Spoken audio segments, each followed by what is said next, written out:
तो चलो माँ आज यहाँ से शुरू करते हैं। बालकांड के 10वें दोहे पे रुके थे पिछली बार, तो वहीं से शुरू करते हैं। तो एक बार फिर से दोहा पढ़ लो। प्रिय लागहि अति सबहि मम, भनिति राम जस संग, दार विचारु की करई को, बंदिय मलय प्रसंग। का मतलब श्री राम जी के यश के संग से मेरी कविता सभी को अत्यंत प्रिय लगेगी। जैसे मलय पर्वत के संग से काष्ठ मात्र चंदन बनकर वंदनीय हो जाता है, फिर क्या कोई काठ की तुच्छता का विचार करता है? तो वहीं पे बताते हैं। फिर उसका वो 10वां दोहे का वो क भाग था, ये ख भाग है। श्याम सुरभि पय बिसद अति, गुनद करहि सब पान, गिरा ग्राम्य सिय राम जस, गावहि सुनहि सुजान। तो इसका मतलब बताओगी? नहीं, इसका कुछ गुण है। अच्छा, उसका पढ़ के बताओ। श्यामा गौ काली होने पर भी उसका दूध उज्जवल और बहुत गुणकारी होता है। यही समझकर सब लोग उसे पीते हैं। इसी तरह गवारू भाषा में होने पर भी श्री सीताराम जी के यश को बुद्धिमान लोग बड़े चाव से गाते और सुनते हैं। इसलिए हाँ ठीक है, मैं तो उकड़े हाँ करी छे। मतलब कि गाय, चाहे गाय का रंग चाहे जैसा भी हो, चाहे काली हो, सफ़ेद हो, चितकबरी जो भी हो, लेकिन उसका दूध हमेशा सब श्वेत ही होता है, सफ़ेद होता है और इतना गुणकारी है कि उसको सब बच्चे से बूढ़े तक सब पी सकते हैं। तो ये नहीं देखा जाता कि गाय का स्वरूप कैसा है। दूध के ऊपर ध्यान जाता है कि दूध कितना गुणकारी है। और उसी तरह से लोग तुलसीदास जी कह रहे हैं कि वो हमारी अक्षमता नहीं देखेंगे, हमारी भूल चूक को नहीं इतना ध्यान में रखेंगे जितना कि उनको इस कथा पर विश्वास होगा और कथा का आनंद लेते रहेंगे। तो अगला चौपाई है। मणि मानिक मुकुता छवि जैसी, अहि गिरि गज सिर सोह न तैसी। मणि मानिक जो होते हैं, जो भी कीमती रत्न होते हैं, वो कहाँ से उत्पन्न हुए, कहाँ से प्राप्त हुआ, इस पर लोग ध्यान नहीं देते। चाहे हाथी को एक गज मुक्ता होइ छै, जे कि कोनो अथी महीना में खास पानि पड़े छै मस्तक पर, और ओकर मस्तकों के कोनो भाग कुछ एतन कोमल हो जाइ छै, तो वो गज मुक्ता कहै छै। ओहिमे एक तरह के रत्न जकाँ कुछो बैठे छै। तो जैसे कि गज मुक्ता और मणि, सांप के सिर पर मणि पाया जाता है, तो वहाँ लोग ये नहीं देखते कि सांप तो विषैला है, मणि कैसा होगा। लेकिन विषैले सांप के ऊपर भी मणि जो है वो बहुत बेशकीमती होता है, और लोग उसको प्राप्त करने की चेष्टा में लगे रहते हैं। तो उसी तरह उनका कहना है कि मैं कैसा हूँ, मेरी भाषा कैसी है, इस पर लोग ध्यान नहीं देंगे। उसके भीतर कथा किन की है, विषय क्या है, और विषय के कारण कौन है, राम है, तो लोगों का भक्तजनों का ध्यान उस पर होगा। हमारी जो भी अक्षमता है, कमजोरी है, उस पर उनका चित्त नहीं ठहरेगा। वो इस कथा को कारस्पान करेंगे। हाँ, तो इसका अगला लाइन है, अगली पंक्ति है। नृप किरीट तरुणी तनु पाई, लहई सकल शोभा अधिकाई। एक बार फिर से। मणि मानिक मुकुता छवि जैसी, अहि गिरि गज सिर सोह न तैसी। नृप किरीट तरुणी तनु पाई, लहई सकल शोभा अधिकाई। तो इसका मतलब है, अर्थ बताते हैं। मणिमाणिक और मोती के जैसी सुंदर छवि है, वह सांप, पर्वत और हाथी के मस्तक पर वैसी शोभा नहीं पाती। राजा के मुकुट और नवयुवती स्त्री के शरीर को पाकर ही ये सब अधिक शोभा को प्राप्त होते हैं। वो जो ऊपर कीमती वस्तुओं का नाम दिया गया है वो मिलता कहीं और है, शोभा कहीं और होता है। हाँ। जैसे जैसे सांप के ऊपर वो मणि पाया जाता है किसी किसी, लेकिन वो सांप को का भय न तो भय करते हैं न उसको पकड़ने की वो चेष्टा करते हैं, उसको चतुराई से उसका मणि ले लेते हैं। उसी तरह गजमुक्ता होता है जो किसी विशेष मौसम में वर्षा की बूंद पड़ने से उसके मस्तक पर एक मणि बन जाता है। तो वो उसको मौसम या हाथी का क्या होगा, हाथी के सामने वो क्या कैसे करेंगे, ये सब उसको अपनी बुद्धिमत्ता से, बुद्धिमानी से और शक्ति से वो पा लेते हैं। लेकिन जिसके पास वो गजमुक्ता रथ नहीं होता उसको कुछ नहीं कहते, लेकिन वो मणि ले लेते हैं, चाहे उस हाथी से लड़ने में उनको कितनी भी शक्ति लगे।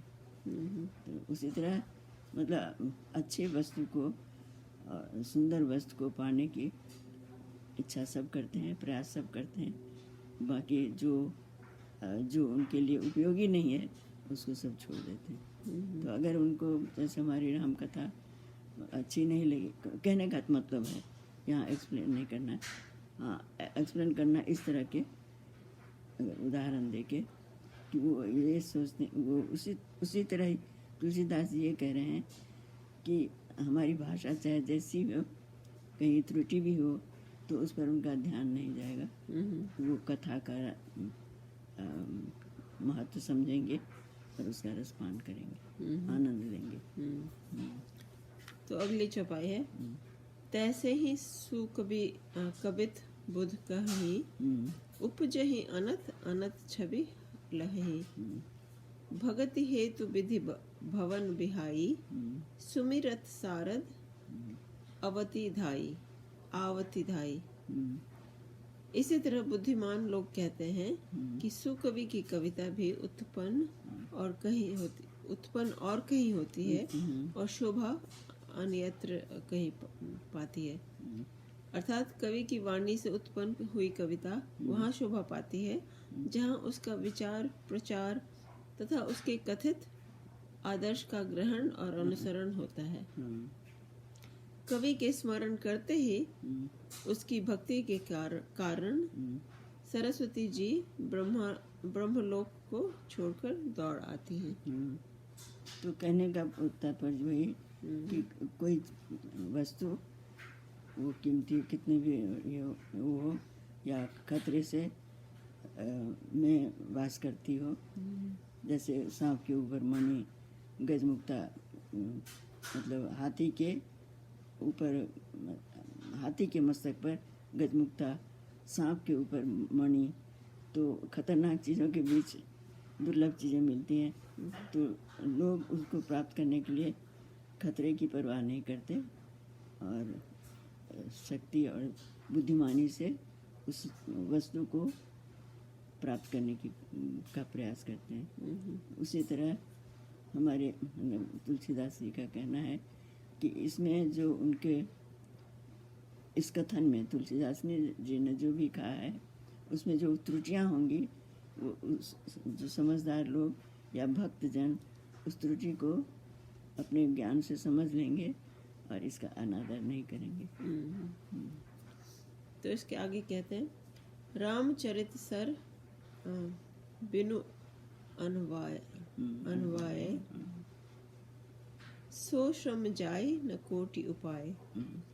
कवि कोविद अस हृदय विचारी, गावहि हरिजस कलिमल हारी। सरस्वती जी की दौड़ी आने की वह थकावट रामचरित रूपी सरोवर में उन्हें नहलाए बिना दूसरे करोड़ों उपायों से भी दूर नहीं होती। कवि और पंडित अपने हृदय से ऐसा विचार कर कलियुग के पापों को हरने वाले श्री हरि के यश का ही गान करते हैं। मतलब उनको कितना भी परिश्रम लगे और सरस्वती माँ उनकी वंदना करने से वो आ नहीं जाती हैं, बल्कि उनके ज्ञान से मनुष्य जो भी इनको प्राप्त करना चाहता है, राम की कथा या कोई भी ज्ञान की बातें, तो वो देवी देवता आ नहीं जाते हैं, बल्कि वो अपने बुद्धि से उनको ग्रहण करते हैं। कुछ ने इनका अथी में सरस्वती के वास छे, तो सरस्वती के तो कोई न देखे छे, कोई व्यक्ति के ज्ञान जे छे, ओकर व्यवहार जे छे से देख के कहे छे लोग जे किनका घर में लक्ष्मी छे, जिनका घर में सरस्वती छे, जे कुछ हो, तो सह तात्पर्य छे ओहिठाम जे प्रत्यक्ष रूप में ओहि तरह से नहीं देखे छे जेना कहते जे गजमुक्ता के अथी पर छे, लेकिन जब आदमी प्रयास करके ओ चीज प्राप्त करे छे तखन देखे छे जे ओ की छियै अनमोल। तो आगे है, किन्हें प्राकृत जनगुण गाना, किन्हें प्राकृत जनगुण गाना, सिर धुनि गिरा लगत पछताना, हृदय सिंधु मति सीप समाना, स्वाति शारदा कहीं सुजाना। संसारी मनुष्यों का गुणगान करने से सरस्वती जी सिर धुन कर पछताने लगती हैं कि मैं क्यों इनके बुलावे पर आई। बुद्धिमान लोग हृदय को समुद्र, बुद्धि को सीप और सरस्वती को स्वाति नक्षत्र के समान कहते हैं। ई स्वाति नक्षत्र के आदर से जो सीप जे छे और समुद्र, समुद्र मतलब बहुत गहरा पानी में सीप भेटे छे, जो खुरचन होइ छे से भेटे छे, तो ओकर किनार में अथी कयल रहै छे, पानि जखन हिलोर करे छे नदी के या समुद्र के, तो कएटा चीज किनार पर आबि जाइ छै ने, कंकड़ पत्थर कुछो कुछो, तो तहिना ओ सीप सब जो किनार पर आबि जाइ छै तखन भेटे छै लोकके, बिना ओहिठमा गेने तऽ नहि भेटतै घर बैसल, तऽ से मतलब आ तखन ओहिमे से गजमुक्ता भेटै छै जे कुछ प्राप्त होइ छै। तऽ तहिना बिना परिश्रम केने, बिना ज्ञान के सहयोग से राम के नाम या कोनो सद्गुण के प्राप्त नहीं कर सकै छै।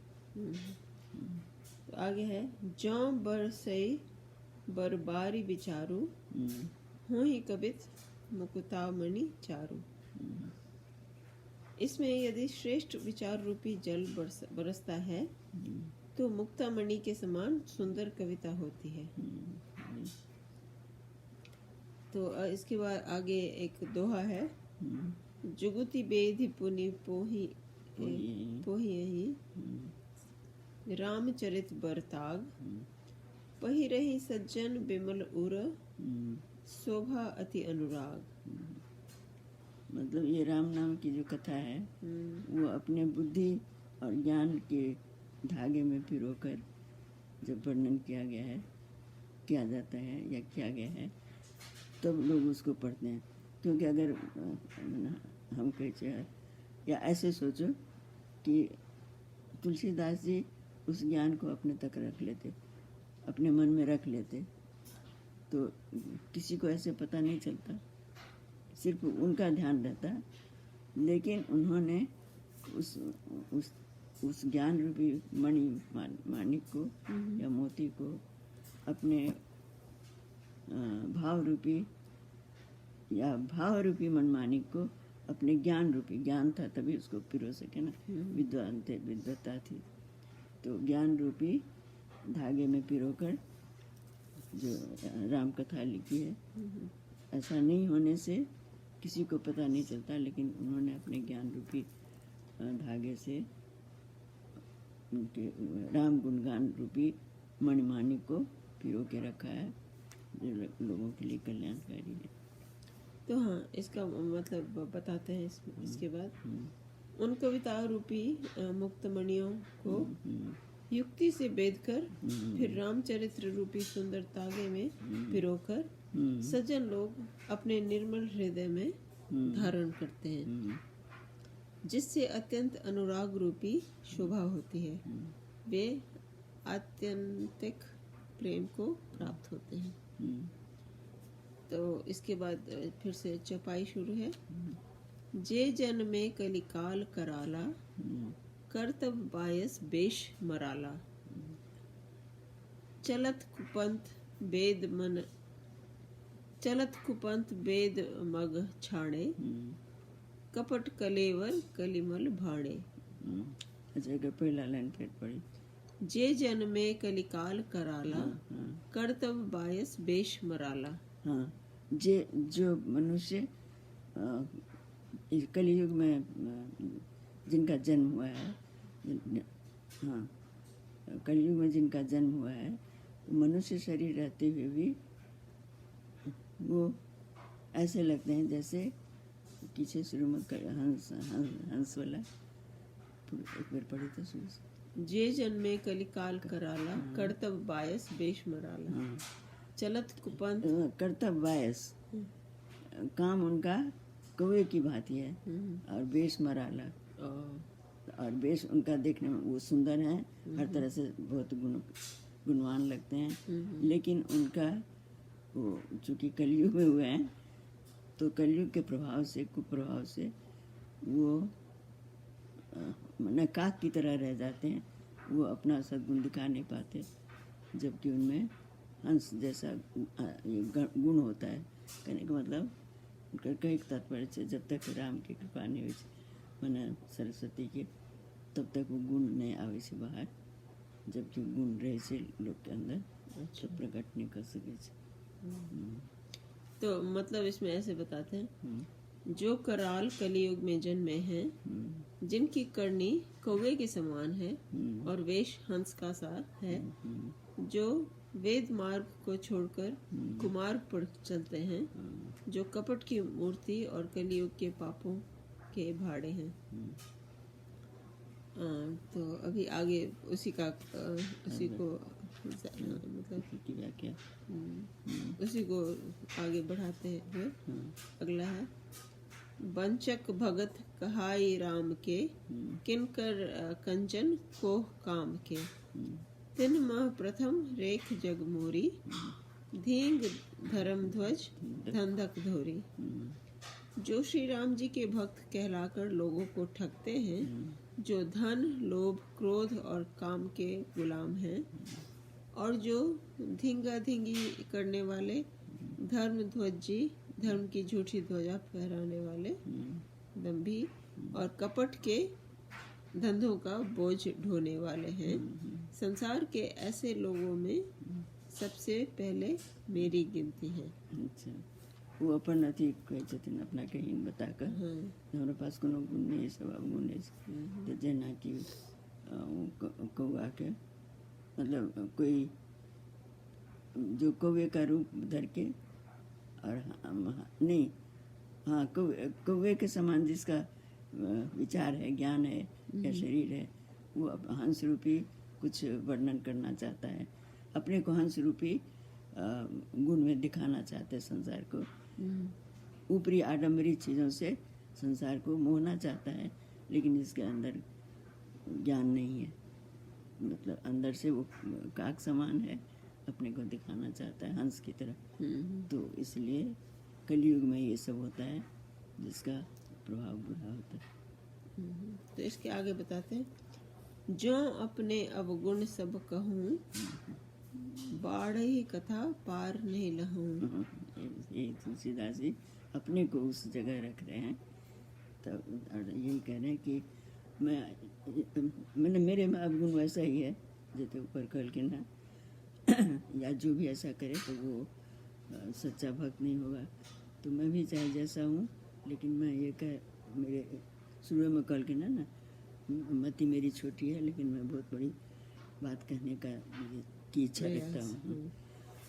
तैसे जो अपने को हंस दिखाना चाहता है, लेकिन उसका गुण जो है वो कौवे की भांति है, मतलब अपना को कह रहे थे हंस की तरह अपना के देखवा चाहे छथिन, मतलब इतने भारी चीज इतने बढ़िया कथा कह चाहे छथिन, लेकिन उनका अंदर तक गुण नहीं है, तो अपना का हर तरह से ये बना कमजोर बना कर, मतलब भय सा कि इतने भारी कथा हम केना कह सके छे या कर सफल केना हो सकते। तो आगे है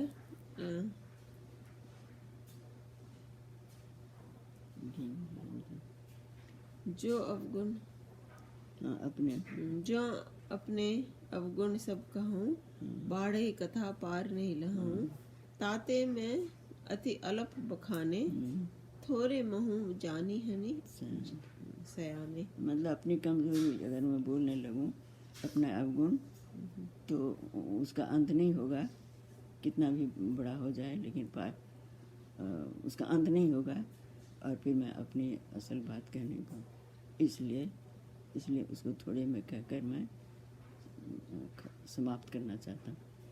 मतलब अवगुण तो इतना है कि कभी समाप्त ना हो, लेकिन फिर वो राम कथा नहीं हो पाएगी, कहने का मतलब। इसलिए उसको थोड़े में समाप्त करके मैं आगे बढ़ूँगा, मतलब आगे अच्छे से। तो इसका अर्थ बताते हैं। यदि मैं अपने सब अवगुणों को कहने लगूं तो कथा बहुत बढ़ जाएगी और मैं पार नहीं लगा पाऊंगा। इससे मैंने बहुत कम अवगुणों का वर्णन किया है, बुद्धिमान लोग थोड़ा ही में समझ लेंगे। तो आगे है, समझु विविधि बुद्धि बिनती मोरी, को न कथा सुनी देई ही खोरी। एते ऊपर करी है से जे असंका, मोहिते अधिक ते जड़मति रंका। मेरे अनेकों प्रकार की विनती को समझकर कोई भी इस कथा को सुनकर दोष नहीं देगा।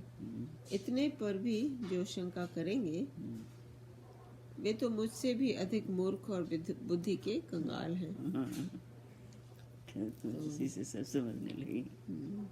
तो आगे है, कभी न हूँ नहीं चतुर कहाऊ, मति अनुरूप राम गुण गाओ।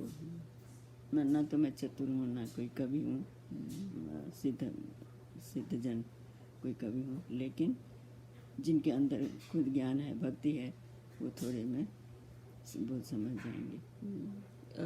थोड़े में जाने। कह रघुपति के चरित अपारा, कह मति मोरी निरत संसारा। हाँ, मतलब कहाँ उनकी कथा जो है अपरंपार है, और कहाँ ये मेरी छोटी बुद्धि उसका वर्णन करने चली है, वो कहाँ तक संभव है। तो कहते इसका अर्थ बताते हैं। मैं न तो कवि हूँ न चतुर कहलाता हूँ, अपनी बुद्धि के अनुसार श्री राम जी के गुण गाता हूँ। कहाँ तो श्री रघुनाथ जी के अपार चरित्र, कहाँ संसार में आसक्त मेरी बुद्धि। तो अगली चौपाई है, जेहि मारुत गिरि मेरु उड़ाही, कहूँ तूल के ही लेखे माही। समुझत अमित राम प्रभुताई, करत कथा मन अति कदराई। जिस हवा से सुमेरु जैसे पहाड़ उड़ जाते हैं, कहिए तो उसके सामने रुई किस गिनती में है। श्री राम जी की असीम प्रभुता को समझकर कथा रचने में मेरा मन बहुत हिचकता है। तो इसके बाद एक दोहा है, तो वहीं पे अंत कर देंगे आज का। तो दोहा ऐसे है, 12वां दोहा। सारद शेष महेश विधि, आगम निगम पुराण। नीति नीति कही जासु गुण, करहि निरंतर गान। सरस्वती जी, शेष जी, शिव जी, ब्रह्मा जी, शास्त्र वेद और पुराण, ये सब नीति कहकर पार नहीं पाकर, ऐसा नहीं कहते हुए सदा जिनका गुणगान किया करते हैं। मतलब राम कथा जितना भी सुने, तो जो सही रूप में जिनको इस कथा में आनंद आता है, तो उनको लगता है कि नहीं, ये तो इतना ही कहाँ है, मतलब और हो। ये मतलब नेति ने ना, यह नहीं है, माने यह भी जितना सुनते हैं तो सोचते हैं कि अरे इतनी सी कथा नहीं, अभी नहीं हुआ। जैसे हम कहते हैं ना, तृप्त नहीं होते किसी से, उसे नेति मैंने यह नहीं है, उनकी प्यास खत्म नहीं होती इच्छा, तो उसी को नेति कहते हैं कि नहीं, यह भी नहीं, यह भी। जैसे एक उदाहरण, छोटे बच्चे को लोग कोई चीज़ ऐसी मांगता है कि देंगे तो जल्दी संतुष्ट नहीं होता, क्योंकि वह स्पष्ट कह नहीं पाता हाँ। और बड़े समझ नहीं पाते, हाँ। तो कहते वो फिर भी रोता रहता है कि ये नहीं, ये नहीं, ये नहीं, ऐसे। तो उसी तरह ज्ञानी लोग कहते हैं नेति नेति, मैंने यह नहीं है, ये नहीं। उनका ज्ञान की प्यास बहुत बड़ी होती है, उनके अंदर में भीतर वो ज्ञान का बहुत बड़ा चित्र होता है, और इसलिए लोग जो उसको समझ के दिखाते हैं तो कहते हैं नहीं, ये भी नहीं, ये नहीं होता है ना। तो किसी बड़े क्वेश्चन का आंसर दो तो शिक्षक, हमने समझ लिया कि हमारा तो बहुत ठीक है, लेकिन शिक्षक कहते हैं कि नहीं, ये नहीं है। उसी तरह से नेति नेति भगवान के लिए बहुत प्रसिद्ध है कि लोग बहुत अपने हिसाब से बहुत वर्णन करते हैं, लेकिन वहाँ तो ब्रह्मांड में पहुँच के ये नहीं है, जहाँ उनकी बुद्धि प्रेम है, और ये है। तो उसी तरह से उसका पार नहीं लोग पाते जल्द, तो ये नहीं है। ठीक है, तो ठीक है, तो आज का पाठ यहीं पे खत्म करते हैं। फिर से नमस्कार, फिर से मिलेंगे अगली बार।